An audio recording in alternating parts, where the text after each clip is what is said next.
கிறிஸ்தேசுக்குள் அன்பாயிருக்கப்பட்ட அன்புக்குரிய சகோதர சகோதரிகளே, உங்கள் யாவருக்கும் நமது பிதாவாகிய தேவனாலும் நம்ம அருந்தரட்ச கர்த்தராகிய இயேசு கிறிஸ்துவினாலும் வாழ்த்துக்களை தெரிவித்துக் கொள்கிறேன். இந்த சாயங்கால நாம் பார்க்கக்கூடிய தலைப்பு பார்த்தோம்னா கிணற்று நீர் அப்படின்னு பார்ப்போம். அதுக்கு ஆதார வசனமாக யோவான் 4:14 நான் கொடுக்கும் தண்ணீரை குடிக்கிறவருக்கோ ஒரு காலம் தாகம் உண்டாகாது. நான் அவருக்கு கொடுக்கும் தண்ணீர் அவருக்குள்ளே நித்திய ஜீவ காலமாய் ஊறுகிற நீரூற்றாய் இருக்கும் என்றார். இது ஆதாரமாக கொண்டு நம்ம கிணற்று நீர் என்ற ஒரு தலைப்பு நம்ம படிக்கலாம். இப்போ நம்ம லிட்டரலா, அதாவது கிணறு அப்படின்னு பார்த்தோம்னா, கிணறு எதுக்கு எது யூஸ் ஆகும் அப்படின்னு ஜெனரலா எடுத்தோம்னா, தண்ணி சேர்த்து வைக்கிறதுக்காகவும் அது மட்டும் இல்லாமல் சுரப்பதோடும் தண்ணி சுரந்துக்கிட்டே இருக்கும். நம்ம தண்ணி ஒரு டைம் கிணறு வெட்டிட்டாங்க அப்படின்னா தண்ணி நம்ம எடுக்க சுரந்துக்கிட்டே இருக்கும் தண்ணி. ஏன்னா இந்த நில மண்டையில நம்ம தண்ணி இருக்கிறதுனால சுரந்துக்கிட்டே இருக்கும். ஸோ தண்ணி எந்நேரமும் அங்கே இருக்கும். அந்த யூஸ் ஆகுறதுக்கு எப்பப்போ ஒட்டுமொத்த ஜீவங்களுக்கும், நம்மளுக்குன்னு சொல்ல முடியாது, ஒட்டுமொத்த தேவன் படைத்த எல்லா ஜந்துக்களுக்கும் இது தண்ணி ஒரு தேவையான விஷயம். இப்போ தண்ணி கிணறு அப்படின்னு எடுத்துட்டோம்னா, நம்ம பைபிளில் ஏகப்பட்ட விஷயம் கிணறு பற்றி இருக்கு. கிணறு பற்றி நிறைய விஷயத்துக்கு பார்த்தாலும் ஒரு சில ஒரு 4, அதாவது கிணறு பேர்லாம் நமக்கு நிறைய பேர் இருக்கு. நம்ம எப்படி கிணறு பேர்லாம் நம்ம எதுவுமே ஆபிரகாமும் ஈசாக்கு யாக்கோபு எல்லாமே பயணம் செய்யும் போது தான் அவங்க எங்கெங்கெல்லாம் தேவன் பயணம் செய்ய சொல்றாரோ அங்கெல்லாம் இருக்கும்போது தான் அங்கெல்லாம் கிணறு வெட்டி இருக்காரு. அதுக்காக நம்ம ஒரு 4 எக்ஸாம்பிள்ஸ் கிணறு என்னன்னா பைபிளை பற்றி நிறைய இருக்கு. நான் ஒரு 4 மட்டும் சொல்லலாம், வாசிக்கலாம். யோசுவா 15:7.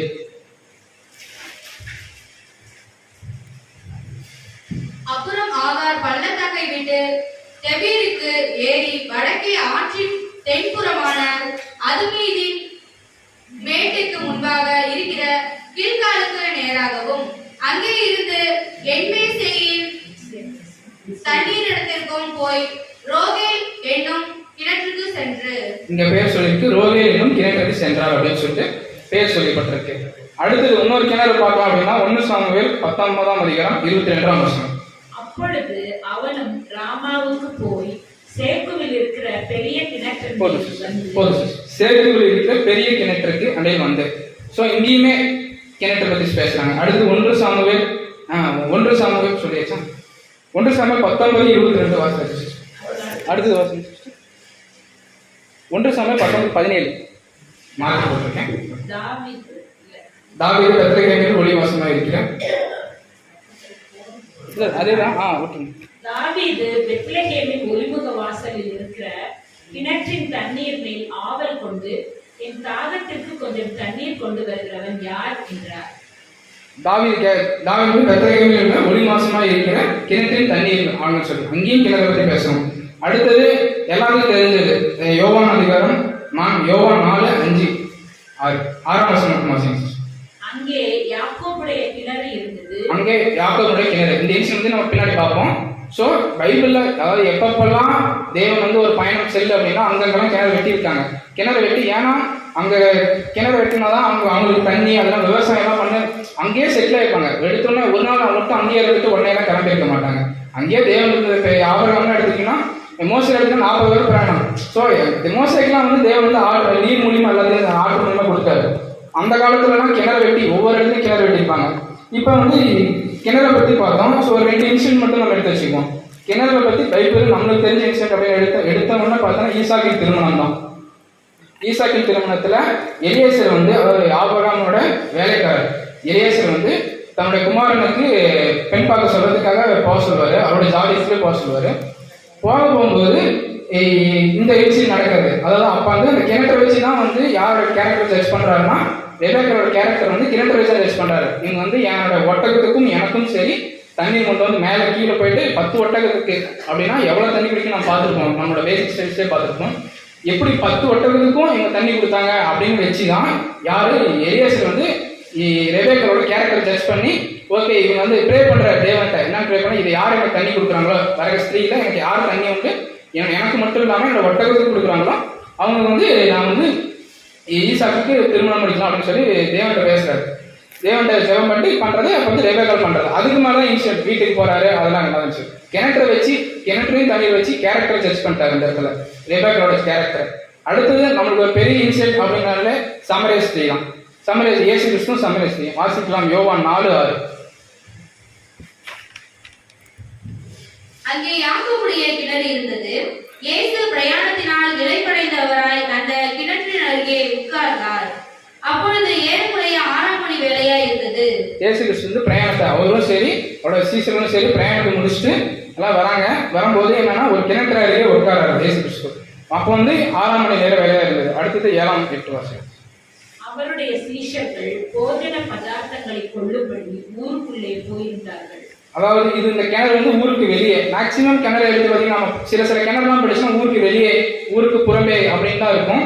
எக்ஸாம்பிள் சகரியாவில் படிக்கணும்னா சகரியாவில் 9-11 அப்படிதான், எரேமியா 14:3 சொல்லப்பட்டிருக்கு. அதாவது இந்த இடத்துல இந்த 2 வருஷத்துலையுமே கிணறு நகரத்துக்கு புறம்பே தான் இருக்கு அப்படின்னு சொல்லி கிணறு சொல்லப்பட்டிருக்கு.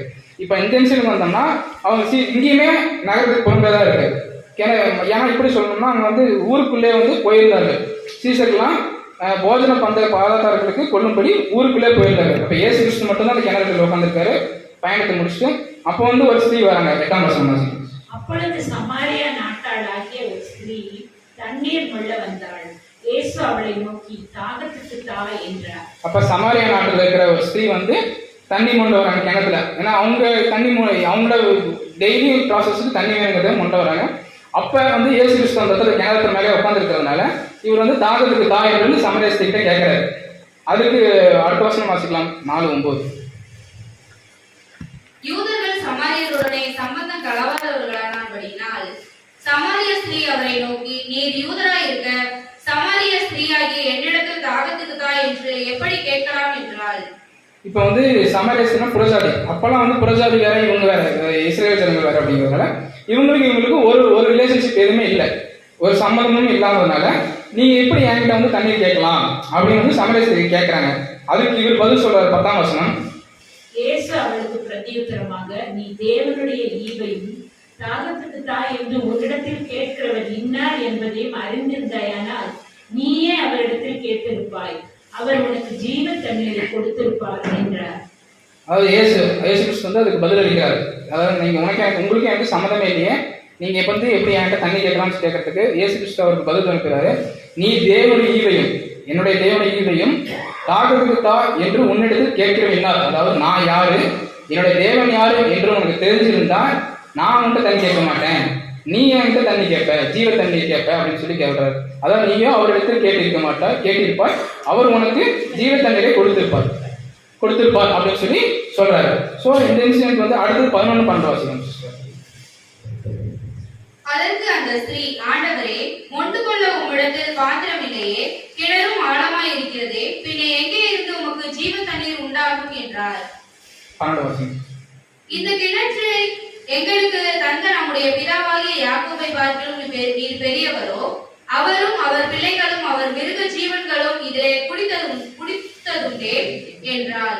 அதாவது அதுக்கு அந்த ஸ்திரீ சொல்றதுக்கு அப்புறம் அந்த கான்வர்சேஷன் அடுத்த வருஷம் என்ன இருக்குன்னா, கான்வர்சேஷனுக்கு அப்புறம் ஆண்டவரே மொண்டு கொள்ள உங்ககிட்ட பாத்திரமும் இல்லையே, பிரயாணம் செஞ்சுட்டு உட்காராரு, கலைப்படந்து உட்காராரு. ஸோ உங்ககிட்ட பாத்திரமும் இல்லையே, நீங்க எப்படி கிணறும் ரொம்ப ஆழமா இருக்கு, எப்படி நீங்க மொண்டு கொள்வீங்க, அதனால எப்படி ஜீவ தண்ணீர் உண்டாகும் அப்படின்னு கேட்கறாங்க. எப்படி எங்க இருந்து உங்களுக்கு ஜீவ தண்ணீர் உண்டாகும் அப்படின்னு கேட்கறாங்க. அதுக்கு அடுத்தது, இந்த கிணறை உருவாக்கின கிணற்றை எங்களுக்கு தந்த நம்முடைய பிதாவாகிய யாக்கோபை பார்க்கிலும் நீங்க என்ன பெரியவரா? ஏன்னா இயேசு கிறிஸ்து தெரியாதனாலதான் எதுவுமே சொல்ல மாட்டாங்க. ஸோ நீங்க பெரியவரா, அவரோட பிள்ளைகளும் அவரோட மிருக ஜீவன்களும் குடிச்ச தண்ணி ஸோ அப்படின்னு சொல்லி சொல்றதை பார்க்கலாம். அடுத்தது 13-14. இயேசு அவளுக்கு பிரதியுத்தரமாக, இந்த தண்ணீரை குடிக்கிறவருக்கு மறுபடியும் தாகம் உண்டாகும். நான் கொடுக்கும் தண்ணீரை குடிக்கிறவருக்கோ ஒரு காலம் தாகம் உண்டாகாது. நான் அவருக்கு கொடுக்கும் தண்ணீர் அவருக்குள்ளே நித்திய ஜீவ காலமாய் ஊறுகிற நீரூற்றாய் இருக்கும் என்றார். இயேசு கிறிஸ்து அதுக்கு பதில் அளிக்கிறாரு. இந்த தண்ணீரை குடிக்கிறவனுக்கு மறுபடியும் தாகம் உண்டாகும். நீ எத்தனை டைம் குடிச்சாலும் தண்ணி உனக்கு மறுபடியும் கேட்கணும். சராசரியா ஒரு லிட்டருக்கு எப்படியும் ஒரு மனுஷன் சராசரி 6 லிட்டர் தண்ணி 5 லிட்டர் தண்ணி குடிக்கிறது சொல்றாங்க. ஸோ நீ டெய்லி குடிச்சிட்டே இருக்கணும். ஒரு நாள் குடிச்சுன்னா ஒரு மனுஷன் தண்ணி குடிக்காம மிஞ்சிக்கணும் ஒரு 1 வீக் வாழலாம்.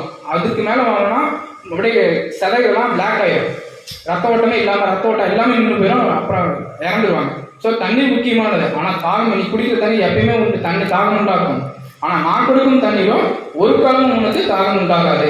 நான் அவனுக்கு கொடுக்கும் தண்ணீரை அவனுக்குள்ளே நித்திய ஜீவ காலமாய் ஊறுகிற நீரூற்றாய் இருக்கிறது. ஊறிக்கிட்டே இருக்கும் தண்ணி, அப்படியே ரெஃப்ரெஷ் ஆகிட்டே ரீசைக்கிள்னு சொல்லுவாங்க.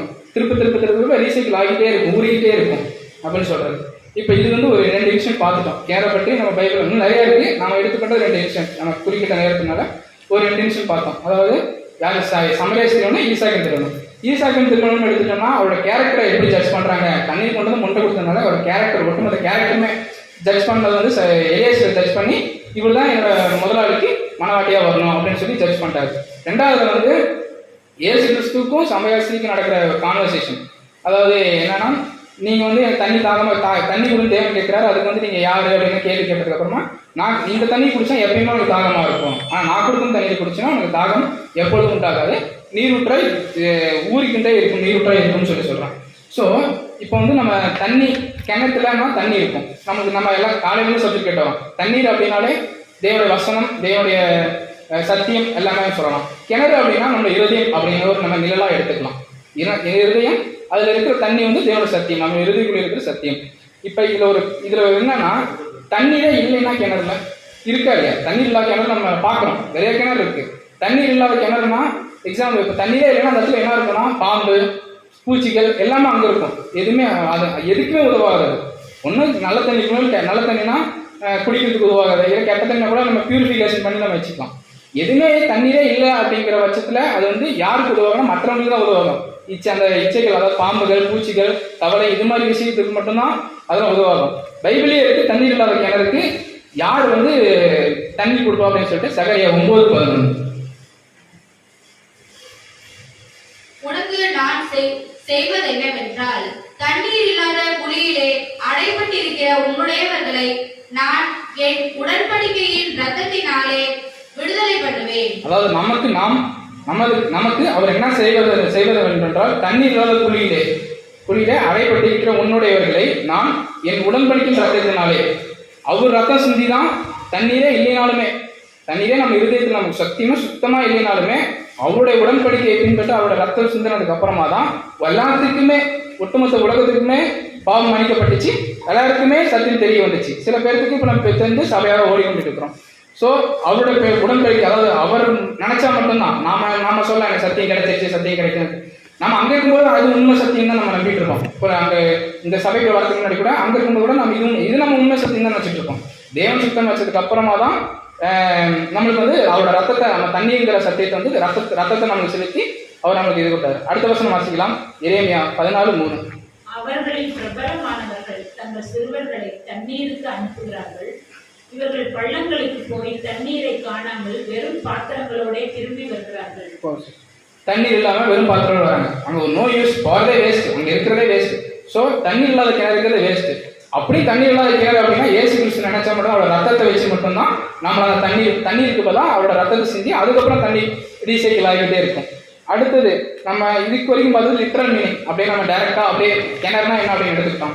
இதே ஸ்பிரிச்சுவல் மீனிங் அப்படின்னு பார்த்தோம்னா, இங்க கிணறு அப்படின்னு சொன்னதுக்கு மனிதனுடைய இருதயம் அப்படின்னு சொல்லிக்கலாம். அதாவது நீர் என்பது அவருடைய இருதயத்தில் புறப்படும் குணாதிசயங்கள், இல்ல வாய்மொழிகள். அதுக்கு வசனம் வாசிக்கலாம். நீதிமொழிகள் 18:4. மனுஷருடைய வாய்மொழிகள் ஆழமான ஜலம் போல் இருக்கும், ஞானத்தின் ஊற்று பாய்கிற ஆற்றை போல் இருக்கும். மனுஷனுடைய வாய்மொழிகள் ஆழமான ஜலம் போல் இருக்கும். ஆழமா, அதாவது நம்மளோட தண்ணீர் அப்படின்னு எடுத்துக்கிட்ட வாய்மொழிகள், நாம பண்ற குணாதிசயங்கள், நம்ம இருதயத்திலிருந்து நம்ம பண்ற குணாதிசயங்கள் எல்லாமே எடுத்துக்கலாம் எக்ஸாம்பிள்ஸா. அடுத்தது இப்போ இன்னொரு வசனம் வாசிக்கலாம். மத்தேயு 12:35. நல்ல மனுஷன் இருதயமாகிய நல்ல பொக்கிஷத்திலிருந்து நல்லவைகளை எடுத்து காட்டுகிறான். பொல்லாத மனுஷர் பொல்லாத பொக்கிஷத்திலிருந்து பொல்லாதவைகளை எடுத்து காட்டுகிறார். இங்க அழகா கொடுத்திருக்கார். நல்ல மனுஷன் இருதயமாக நல்ல பொக்கிஷம், அதாவது கிணறாகிய இருதயத்திலிருந்து நல்ல பொக்கிஷத்தை நல்லவைகளை எடுத்து காட்டுகிறான். நல்ல தண்ணியை மட்டும், கெட்ட தண்ணி நல்ல தண்ணி இருக்கு, நல்ல தண்ணி மட்டும் நம்ம குடிக்க முடியும், அசுத்தமான தண்ணியை நம்மளால குடிக்க முடியாது. ஸோ நல்லவைகளை மட்டும் எடுத்து காட்டுகிறான். பொல்லாத மனுஷன், அதாவது பொல்லாத பொக்கிஷமாக இருக்கிற பொல்லாதவைகளை எடுத்து காட்டுகிறான். ஸோ 2 டிஃபரன்ஸ் இங்க. 2வது அசுத்தமான தண்ணி, சுத்தமான தண்ணி. சுத்தமான தண்ணினா நல்ல பொக்கிஷத்தில் இருந்து எடுக்கிறாரு. ஸோ கிணறே சுத்தமா இருக்கும். சுத்தமான தண்ணினா கிணறு சுத்தமா இருந்தால் தான் தண்ணி சுத்தமா இருக்கும். அது நம்ம அப்பதான் பயன்படும். நம்ம இருதயம் சுத்தமா இருந்தால் தான் நம்ம சத்தியமும் சுத்தமா இருக்கும், கேட்கறவங்களுக்கும் அது ஈப்பா இருக்கும். இல்ல பார்த்தோன்னே பிடிக்காம போறது வந்து, பார்த்தோன்னே பிடிக்காம கிணறு அந்த அளவுக்கு டேமேஜா இருக்கு, கிணறு ஒன்றும் நல்லா இல்லை, இடிச்சிருக்கு, இல்லை ரொம்ப பாசம் பிடிச்சிருக்கு அப்படின்னா அந்த தண்ணி யாரும் உபயோகப்படுத்த மாட்டாங்க. ஸோ நம்மளோட கேரக்டரை இப்படி பார்க்கலாம். அடுத்தது இன்னொரு வசனம் வாசிக்கலாம். யாக்கோபு 3:11. ஒரே ஊற்று மடுவில் இருந்து தித்திப்பும் கசப்புமான தண்ணீர் சுரக்குமா? கேள்வி கேட்கிறாரு. ஒரே ஊற்றில் இருந்து தித்திப்பும் கசப்பான தண்ணீரும் சுரக்குமா? நல்ல தண்ணியும் கெட்ட தண்ணியும் ஒரே கிணத்துல இருந்து வருமா அப்படின்னா ஏக்க நாமளே சொல்லலாம், வராது. அதுக்கு ஆன்சர் வாசிக்கலாம். என் சகோதரரே, அத்திமரம் ஒலிவ பழங்களையும் திராட்சை செடி அத்தி பழங்களையும் கொடுக்குமா? அப்படியே உவர்ப்பான நீரூற்று தித்திப்பான ஜலத்தை கொடுக்க மாட்டாது. சோ அத்திமரம் அத்தி பழம் கொடுக்கும், திராட்சை பழத்தை திராட்சை செடி அத்தி பழத்தை கொடுக்காது, கொடுக்கறதுக்கு வாய்ப்பு இல்லை. அதே போலதான் கசப்பான தண்ணீரும் திக்கும் தண்ணீரும் கசப்பான தண்ணீரும் ஒரே இடத்துல வரதுக்கு வாய்ப்பு இல்லை அப்படின்னு சொல்றாரு. ஸோ இந்த இதில் என்ன தெரிஞ்சுக்கலாம்னா, நாம நம்முடைய இருதயங்கள்ல ஒன்று கசப்பு வச்சிருக்கணும், தண்ணி வந்து சுத்தமாக இல்லாமல் இருந்திருக்கணும். இல்லை தண்ணியே இல்லைனா கூட தேவன் வந்து நம்மளுக்கு பயன்படுத்தி தேவன் சுத்தம் அவரோட ரத்தத்தை கொடுத்து தண்ணி நம்மளை வந்து காப்பாற்றி வெளியே எடுத்து வந்துடுறாரு. சப்போஸ் கசப்பான தண்ணீர்னா நம்ம சுத்தப்படுத்தி பார்க்கணும். இல்லை நல்ல தண்ணி, ரெண்டு தண்ணி கலந்துருந்தா யாரும் யூஸ் பண்ண மாட்டாங்க, அது தூக்கி போட்டுருவாங்க. நல்ல தண்ணியை கூட பியூரிஃபிகேஷன் வச்சு நம்ம எடுத்துக்கலாம். ரெண்டுமே கலந்துருக்கு. இப்போ வந்து எக்ஸாம்பிளுக்கு பூச்சி புழு பண்ணிடுச்சுன்னா நம்ம தண்ணி தொட மாட்டோம். தூசி வந்தால் கூட நம்ம தாகம் ரொம்ப அதிகமாக எடுக்கணும் கூட தூசி தூக்கி போட்டு நம்ம குடிச்சிருவோம். ஒரு இலை வந்துருக்கு அப்படின்னா கூட நம்ம தூக்கி போட்டு சாப்பிட்டு குடிச்சிருவோம். இதே புழு வந்தத்துல இருந்துச்சுன்னா நம்ம தண்ணி குடிக்க மாட்டோம், என்னன்னாலுமே குடிக்க மாட்டோம். புழு இருக்கே அப்படின்னு சொல்லி தண்ணி குடிக்க மாட்டோம். அதுதான் அடுத்த வருஷம் வாசிக்கலாம் 13-14. உங்களில் ஞானியும் விவேகமாய் இருக்கிறவர் எவரோ அவர் ஞானத்திற்குரிய சாந்தத்தோட கிரியைகளை நல்ல நடக்கையினாலே காண்பிக்கிறவர்.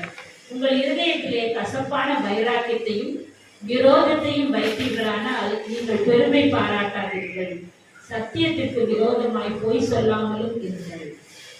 அதாவது உங்கள் இருதயத்தில் கசப்பான வைராக்கியத்தை விரோதத்தையும் வைத்தவரானால் நீங்கள் பொறுமை பாராட்டுவது சத்தியத்திற்கு விரோதமாய் பொய் சொல்லாமல் இருக்கும். அதாவது நம்ம சொன்னதான், இப்போ நான் சொன்னதான் அடுத்த வருஷம் எக்ஸ்பிளைன் இருக்கு.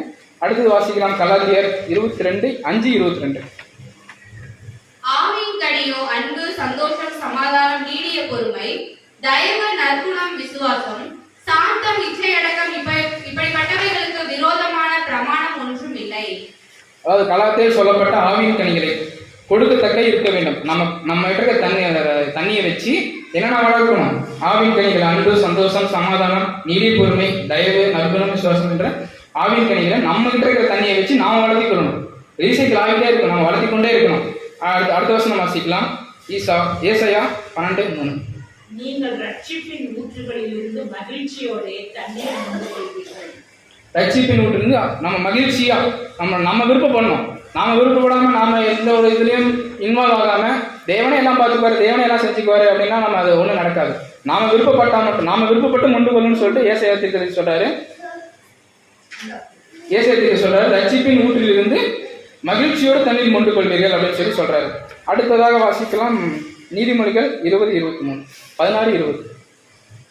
விவேகத்துடன் காரியத்தை நடப்பிக்கிறவர் நன்மை பெறுவார், கர்த்தரை நம்புகிறவர் பாக்கியவான். இருதயத்தில் ஞானம் உள்ளவர் விவேகி எனப்படுவார். உதடுகளின் மதுரம் கல்வியை பெருக பண்ணும். புத்தி தன்னை உடையவர்களுக்கு ஜீவ ஊற்று, மதியினரின் போதனை மதியினமே. இருதயத்தில் ஞானம் உள்ளவன் விவேகி எனப்படுவான். ஞானமா ஏதோ செயல்படுறோமோ அவங்க விவேகம் அப்படின்னு சொல்லுவாங்க. இருதயம்னா கிணற்றுல இருந்து தண்ணீர் நம்ம எப்படிலாம் பயன்படுத்தணும், ஆவியின் கனியில கொடுக்கணும்னா அதை மட்டும் தான் செய்யணும். அதை தவிர நம்ம வேற ஏதாவது செஞ்சு அந்த தண்ணியை வச்சு வேற செய்யலாம், ஆனால் செய்யக்கூடாது, தவறு. செய்யாம அந்த எப்படிலாம் பயன்படுத்தணுமா ஞானமா இருக்கிறவங்க மட்டும்தான், விவேகமா இருக்கிறவங்க மட்டும்தான் விவேகப்படுவான். குதிரைகளின் மதுரம் கல்வியை பெருக பண்ணும். ஸோ வாய்மொழிகள் நீதிமொழிகளை வாசிச்சோம். தண்ணிக்கு நம்ம வாய்மொழியும் சொல்லணும். நம்ம இருதயத்திலிருந்து பொறுப்படுறத நம்ம வந்து தண்ணி வாய்மொழின்னு சொல்லணும். நம்ம வாயில இருதயத்தில் இருக்கிறது வாயில வரும். ஸோ வாய்மொழியும் நம்ம பார்த்து பேசணும். யார்கிட்ட எப்படி பேசணும் அப்படி தான் பேசணும். தவறான வார்த்தைகள் எதுவும் நம்ம வாய்மொழி இருந்து பேசக்கூடாது. அடுத்தது புத்தி தன்னை உடையவர்களுக்கு ஜீவ ஊற்று. அவங்களுக்குள்ள அவங்க புத்தி சொல்லிக்கணும், அதுதான் ஜீவ ஊற்று. நம்ம ரீசைக்கிளிங் அப்படின்னு சொல்லுவோம் வாட்டர். நம்ம ஏன்னா கிணறு அப்படின்னா ரீசைக்கிள் ஆகிட்டே இருக்கும் தண்ணி, நம்ம எடுக்க தண்ணி இருந்துட்டே இருக்கும். அந்த காலத்துல நம்ம ஆனால் ஒரு இடத்துல குழி போட்டாங்க, இப்போ ஒரு கிணறு வெட்டாங்கன்னா அந்த இடத்துல தண்ணி மொண்டோம்னா தண்ணி நீர் வந்துகிட்டே இருக்கும். ஸோ அதுதான் நம்ம தண்ணி வளர்த்து கொண்டே இருக்கணும். அதாவது புத்தி உடையவர்கள், நாம புத்தி உடையவர்கள் நீர் ஜீவ ஊற்று, நாம தான் ஜீவ ஊற்று, நம்ம வளர்த்து கொண்டே இருக்கணும். மதியினரே போதனை மதியினமே அப்படின்னு சொல்லி வாசிக்கிறோம். அடுத்தது 23ஆம் வசனம் வாசிக்கிறோம். ஞானிகளின் இருதயம் அவன் வாய்க்கு அறிவை ஊட்டும், அவன் உதடுகளுக்கு அது மென்மேலும் கல்வியை கொடுக்கும். அதேதான், ஞானிகளின் இருதயம் அவன் வாய்க்கு அறிவை ஊட்டும். நம்முடைய இருதயம் எப்படி இருக்கோ அது நம்மளுக்கு கூட சொல்லுவார். அடுத்து கடைசியாக வாசிக்கலாம் யோவான் 22:17. இல்ல, வெளிப்படுத்தும் விசேஷம் 22:11. ஆவியும் மணவாட்டியும் வா என்கிறார்கள், கேட்கிறவரும் வா என்பாராக. தாகமாய் இருக்கிறவர் வரக்கடவர், விருப்பம் உள்ளவர் ஜீவ தண்ணீரை இலவசமாய் வாங்கிக் கொள்ள கடவர். தாகம் உள்ளவன் வரக்கடவன். தாகமா இருக்கிறீங்க வாங்க, விருப்பம் உள்ளவன் ஜீவ தண்ணீரை இலவசமாக வாங்கிக் கொள்ளும். அதாவது இயேசு கிறிஸ்து சொன்னார்ல, நீ இந்த தண்ணி குடிச்சா தாகம் வரும், நான் கொடுக்க தண்ணி குடிச்சுன்னா ஜீவ தண்ணீர் என்றென்றுக்கும் உனக்கு வந்து தாகமா இருக்காது அப்படின்னு சொல்லுவாங்க. அந்த தண்ணியை வந்து இலவசமா பெறலாம், நாம வந்து காசு கொடுக்க போகலாம். அவர் வந்து நம்மளை பார்த்து நமக்கு நம்ம மேலே இறக்கப்பட்டு நம்மளுக்கு கொடுக்கிற ஒரு மாபெரும் கிருபை. அந்த கிருபையை அடைக்க தேவன் தாமே உதவி செய்வார். அடுத்தது, கர்த்தர் எப்பொழுதும் நம்மை வழிநடத்துவார். ஆரம்ப முதல் எப்பயுமே தேவன் வழிநடத்துவார். வறண்ட நிலைகளில் அவர் நமது ஆத்மாவை திருப்திப்படுத்துவார். நம்மளோட நிலம் வந்து வறண்ட நிலம் தான், ஒண்ணுமே இல்லாம இருந்துச்சு. சத்தியமா என்னன்னு தெரியாம தண்ணீரே இல்லாத கிணறா இருந்துச்சு நம்மளுக்கு. அப்புறம் அவர் திருப்திப்படுத்துவார், அவரோட ரத்தத்தை கொடுத்து அவர் திருப்திப்படுத்துவார். நமது எலும்புகள் கர்த்தர் பலன் தருவார். அதிக தண்ணீர் உள்ள தோட்டத்தை போன்ற நாம் இருப்போம். கிணத்துல நம்ம தண்ணி நம்மகிட்ட அதிகமா இருக்கணும். நம்ம அந்த தண்ணீரை வச்சு ஆவின் கிளைகளை நம்ம உருவாக்கி கொள்ளணும். எப்பொழுதும் தண்ணீர் உள்ள ஊற்றினை போன்ற நாம் இருப்போம். அடுத்தது கடைசியாக ஒரு வசனம் வாசிக்கலாம். நீதிமொழிகள் 5:15. உன் கிணற்றில் உள்ள தண்ணீரையும் உன் துறவில் ஊறுகிற ஜலத்தையும் பானம் பண்ணு. நம்ம கிணற்றில் உள்ள தண்ணீரையும் பானம் பண்ணணும். நாம உருவாக்குற நம்ம சத்தியத்தில் நம்ம இது பண்றத, நம்ம கிணற்றில் உள்ள தண்ணீரையும் நம் துறவில் ஊறுகிற ஜலத்தையும் பானம் பண்ணு அப்படின்னு பார்க்கணும். ஸோ காலையிலேருந்தே நம்ம வந்து தண்ணீரை பற்றியே பார்த்துட்டு வரோம். தண்ணீர்னா நமக்கு ஒரே மீனிங் தேவனுடைய வசனம், சத்தியம் வசனம் சொல்லலாம். ஸோ நம்மளோட வசனம், அவரோட வசனம் நம்ம இருதயத்தில் எந்த அளவுக்கு இருக்குதோ அந்த அளவுக்கு அப்படி எப்படி நடக்கணுமோ அதை எங்கெங்க யூஸ் பண்ணணுமோ அங்கெல்லாம் யூஸ் பண்ணி நம்ம ஒன்று வளர்ந்து கொண்டே தான் போகணுமே தவிர நாம் ஒன்றுமே இல்லாமல் போகக்கூடாது.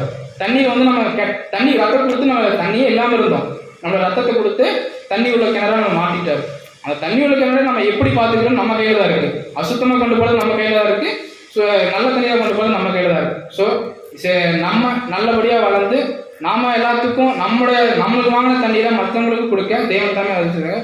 பொறுமனை கேட்டவங்க யாரும் தேவன் தானே ஆசீர்வதிப்பார். இந்த வாய்ப்பு கொடுத்த பிதாவாகிய தேவனுக்கும் அருமை கர்த்தராகிய இயேசு கிறிஸ்துவுக்கும் பொறுமனை கேட்டவங்க யாரையும் நன்றி சொல்லுவோம். ஆமென்.